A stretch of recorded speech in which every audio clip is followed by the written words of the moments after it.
Halo semuanya, ikut aku yuk untuk membahas mengenai bagaimana deteksi dini atau upaya pencegahan mengenai kanker serviks. Nah, sebelum itu aku mau tanya nih, apa sih yang teman-teman tahu mengenai kanker serviks itu? Oke, jadi kanker serviks itu adalah suatu penyakit yang terjadi ketika ada sel abnormal yang tumbuh di dalam leher rahim dan membentuk tumor ganas. Nah, biasanya ada infeksi namanya HPV yang merupakan penyebab utama terjadinya kanker serviks ini. Nah, HPV ini nanti dia ditularkan melalui hubungan seksual dengan orang yang terinfeksi.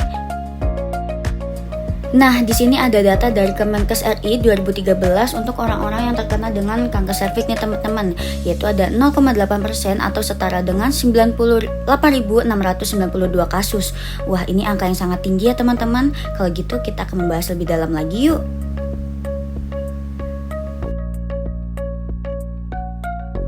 Oke, selanjutnya ada jenis-jenisnya nih teman-teman. Apa aja sih?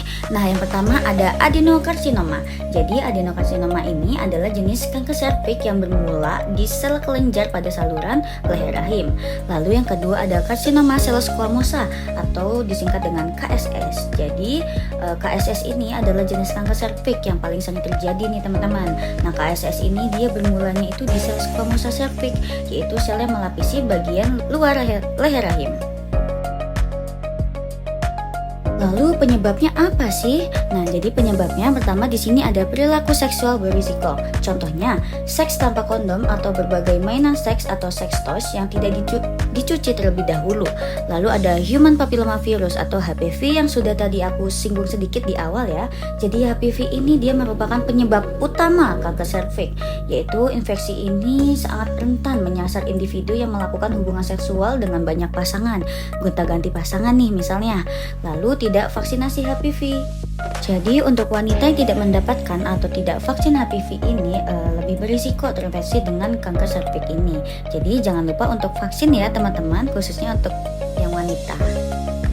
Nah, selanjutnya ada beberapa gejala yang dialami oleh penderita kanker serviks nih teman-teman, yaitu ada nyeri panggul, haid tidak teratur, nyeri saat berhubungan seks, kelelahan berlebihan dan BB menurun, keputihan bercampur darah dan juga encer seperti nanah, lalu adanya pendarahan di antara periode menstruasi. Nah, apa aja sih faktor resikonya? Jadi untuk faktor resikonya yaitu bergonta-ganti pasangan seksual, riwayat tes pap yang abnormal, merokok atau perokok aktif, lalu kurang menjaga kebersihan alat kelamin. Lalu untuk kanker serviks ini apakah bisa diobatin ya? Nah, jadi di sini ada beberapa pengobatan kanker serviks nih teman-teman. Yang pertama ada konisasi dan histerektomi. Jadi ini adalah prosedur pembedahan yang tujuannya untuk mengangkat jaringan abnormal pada serviks. Lalu ada juga pembedahan konservatif. Jadi ini adalah jenis pembedahan untuk menyelamatkan kemampuan reproduksi pada wanita yang masih ingin memiliki anak. Ada juga terapi target, jadi ini pengobatan untuk menghambat pertumbuhan sel kanker dengan mengenali dan menargetkan komponen khusus pada sel kanker. Ada juga radioterapi, jadi ini menggunakan sinar X atau partikel lain untuk menghancurkan sel kankernya. Lalu ada kemoterapi, yaitu menggunakan obat-obatan untuk menghancurkan sel kankernya.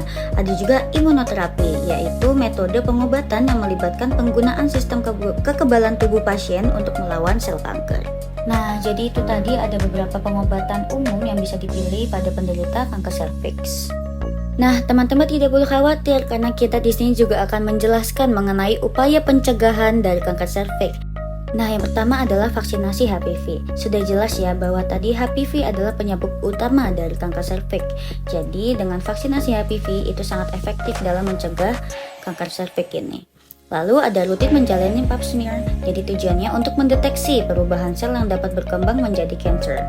Lalu dilarang merokok, jadi untuk teman-teman yang merokok bisa dikurangi atau diberhentikan ya. Lalu ada pula menerapkan gaya hidup sehat. Jadi untuk memperkuat sistem kekebalan tubuh untuk melawan HPV, kita penting untuk menjalani hidup sehat. Lalu tidak bergonta-ganti pasangan seksual, jadi teman-teman harus setia nih. Lalu kira-kira apa aja ya dampak dari kanker serviks itu? Yuk kita cari tahu bareng-bareng yuk. Nah, di sini ada beberapa dampak dari CA cervix nih teman-teman. Yang pertama ada dampak fisik. Jadi dampak fisik ini bisa menyebabkan nyeri, perdarahan abnormal, keputihan tidak abnormal, kelelahan, dan masalah pencernaan pada buang air kecil. Lalu yang kedua ada dampak emosional, yaitu dapat menyebabkan stres dan kecemasan, depresi, dan ketidakpastian pada masa depan. Lalu yang ketiga ada dampak sosial, yaitu dampaknya terkait dengan hubungan pribadi, lalu ada aktivitas sosial, lalu peran dalam keluarganya juga. Lalu yang keempat ada dampak ekonomi, yaitu mulai dari biaya pengobatan yang mahal, lalu adanya kehilangan pendapatan atau penderita ini mungkin tidak dapat mendapatkan pekerjaan selama masa pengobatan. Lalu yang terakhir ada dampak reproduksi, yaitu contohnya infertilitas, yang mana infertilitas ini bisa terjadi karena pengobatan seperti histerektomi atau radiasi. Lalu ada kehamilan yang berisiko juga. Jadi jika rahim tidak diangkat, kehamilan di masa depan mungkin akan berisiko lebih tinggi. Nah, itu tadi adalah beberapa penjelasan mengenai CA cervix. Semoga bermanfaat dan bisa menambah wawasan untuk teman-teman semuanya ya. Terima kasih, sampai jumpa.